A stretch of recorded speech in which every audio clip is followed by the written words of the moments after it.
ከ2019 ወዲህ በተወዳጁ የእንግሊዝ ፕሪሚየር ሊግ በተለምዶ ቢግ ሲክስ የሚባሉ ክለቦች ዋንጫ ያነሱትን ብናይ የሲቲን ያክል ዋንጫ ያነሳ የለም። 9 ያለው ሊቨርፑል 6 ዋንጫ፣ ቼልሲ 4 ዋንጫ፣ ማንቸስተር ዩናይትድ 2 ዋንጫ፣ ቶትንሃም 1፣ አርሰናል 1 ዋንጫን ማሳካት ችሏል።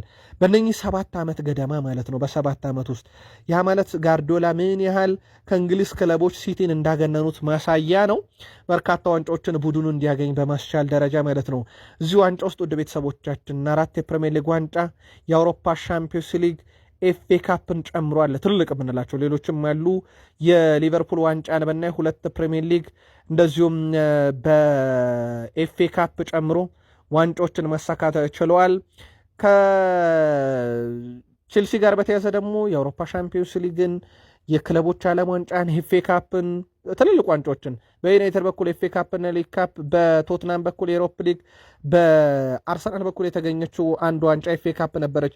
የፔፕ ጋርዲዮላ ቆይታ በሲቲ ቤት በጣም ጥሩ የሚባል እንደነበረም እንዲሁ ማሳያ ተደርጎ ሊወሰድ ይችላል። ሲቲዎች አሁን በራስ መተማመናቸው እጅጉን ከፍ ያለበት ሰዓት እንደሆነ ይታወቃል። የነጥብ ልዩነቱ 4 ነው። ቢያንስ በዚህ ሳምንት የፕሪሚየር ሊግ ጨዋታ ስለሌለ 4 ሆኖ ይቀጥላል እስከ ቀጣይ ሳምንት ድረስ አርሰናል እየመራ ማለት ነው ፕሪሚየር ሊጉን። 2023 የውድድር ዓመት በየካቲት ወር አካባቢ ልክ በተመሳይ ወር ላይ ማለት ነው አርሰናል የሊጉ መሪ በነበረበት ሰዓት ላይ ማለት ነው በወቅቱ በ54 ነጥቦች አካባቢ ፕሪሚየር ሊጉን ይመራ ነበር። ሲቲ በ3 ነጥብ ዝቅ ብሎ ሁለተኛ ነበረ። ያኔም በፌብራሪ ወር ኤምሬትስ ላይ የነበረ ጨዋታ ነው 1-1 ተጠናቀቀ። ብሬንትፎርድ ከአርሰናል ታሪክ ራሱን ሊደግም ይመስላል። ብሬንትፎርድ ከአርሰናል አሁንም በፌብራሪ ወር ላይ ያደረጉት ጨዋታ ያውም በፌብራሪ ያኔ ፌብራሪ 11 ነው፣ አሁን ፌብራሪ 12 1-1 ተጠናቋል።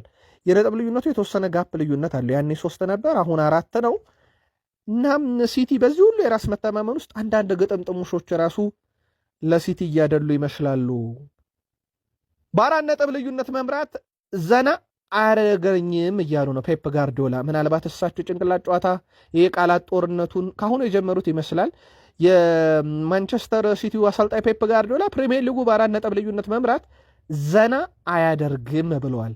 ከአርሰናል ጋር ስላላቸው የ4 ነጥብ ልዩነት ሲጠየቁ ነው እቺን ምላሽ የሰጡት። ከኛ ይልቅ በአርሰናል ቦታ በሆነ እመርጣለሁ ያሉት ፔፕ ጋርዲዮላ ነገር ግን 12 ጨዋታ እየቀሩ ሊጉን በ4 ነጥብ ልዩነት መምራት ፈጽሞ ዘና አያደርገኝም፣ በ4 ነጥብ ዝቅ ማለት ትንሽ ዘና አያደርገኝም፣ ይልቁንስ የቀሩትን ጨዋታ ማሸነፍ ወሳኙ ነገር ነው ብለዋል እሳቸው። ፕሪሚየር ሊግ ውስጥ ከህዳር እስከ የካቲት ያሉ ወራት በጣም ከባድ ናቸው።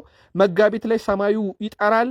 ያን ሰዓት ዋናው ነገር ስንት ተጫዋቾች ለጨዋታ ዝግጁ ናቸው የሚለው ጉዳይ ነው ሲሉ አርሰናል ቤት ያለው ጉዳት ደግሞ እዚህ ጋር ድቅን ይላል። አርሰናል አሰልጣኝ ሚኬል አርቴታና ለደጋፊው እሳቸው ምችን ነገር ሳይናገሩ አላለፉም። ያኔ መጋቢት ላይ ሰማዩ ሲጠራ ለጨዋታ ስንት ተጫዋቾች ዝግጁ ናቸው የሚለው ዋንጫውን ይወስነዋል ብለዋል። 4 ነጥብ ግን ብዙ ያዝናናም እያሉ ይገኛሉ። ምናልባት ለሲቲ ደጋፊዎች የኤፍኤ ካፕ ጨዋታ ማንቸስተር ሲቲ ከሳልፎርድ ሲቲ እያደረጉ የነበረው ጨዋታ እንደነበረ ይታወቃል። በጣም ያስገረመኝን ነገር ልንገራችሁ። ሲቲ የመጀመሪያውን ግብ ሲያስቆጥር አንድ ኢላማውንም የጠበቀ እንዳጠቃላይ ጨዋታው ሌላው ሙከራ አልተደረገም።